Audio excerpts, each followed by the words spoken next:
Grafter AI runs from the business diagnostic. So when we do a diagnostic, we will understand the baseline.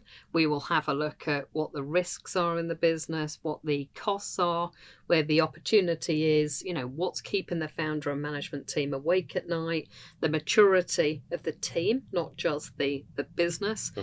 And we will then create a roadmap that looks at, how can we drive revenue, create efficiencies, and build the assets that maximize the value of that business prior to an exit. So from an AI perspective, coming bottom up and utilizing Grafter AI, talk us through how that model is going to work. I mean, the first thing to say is that Business 360 is the most rich source of a starting point. As I said to you when we were kicking this around, imagine if we could build 1,000-dimension Wardley map, right? Yep. So we can place any business into that space, and the Business 360 does a pretty good job of doing that, a really good job of doing that already.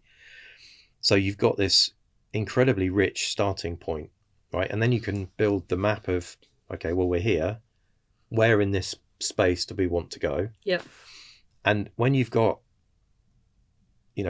rich input data, you get much better results from AI, right? So AI absolutely loves structure. If you can give it structure beyond just giving it instructions in English, it will have much better results. So we can take the structure, the data of the Business 360, and we can sort of reverse engineer what that journey is going to look like over the next 6-12 months. So the exiteers own that. Yep. And then the AI can come in and say, well, okay, there's an opportunity here. You're writing bids are taking, I don't know, your case studies are taking 2 days to write, so you don't do them. Yep. Okay, well, let's see, what's your process for doing that? What's the source data that you need? How best to deploy that to people? Do they want to work in Slack? Do they want to work in Claude? Do they want an application that they can log into and have a platform? And then it's a case of just writing the glue that takes AI, or sometimes has AI write code to do the thing, or not completely to do the thing, to take away, if you reverse engineer that whole process, which bits need people, which bits need actual intelligence, because AI is not real intelligence, which bits need an actual human brain, and that's like, client management, working with the client, making some decisions, but all the other stuff, going and gathering documents and summarizing them, finding similarities across different projects that you've worked on before. That is grunt work that humans should not have to do anymore, and they don't have to anymore.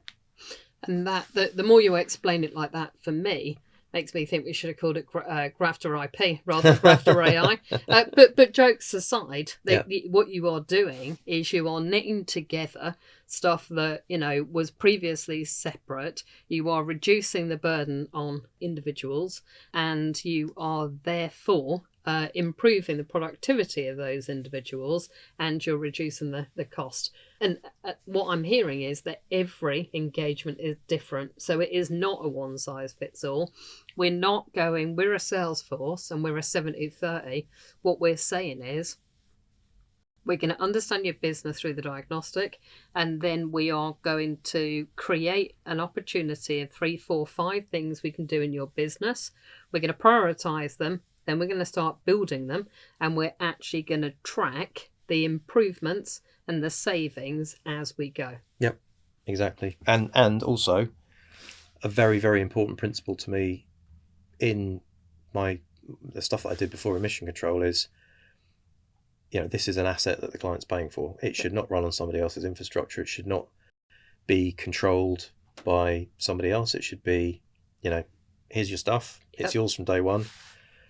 We stick around as long as we can add value, and the client should be able to take that over at any point.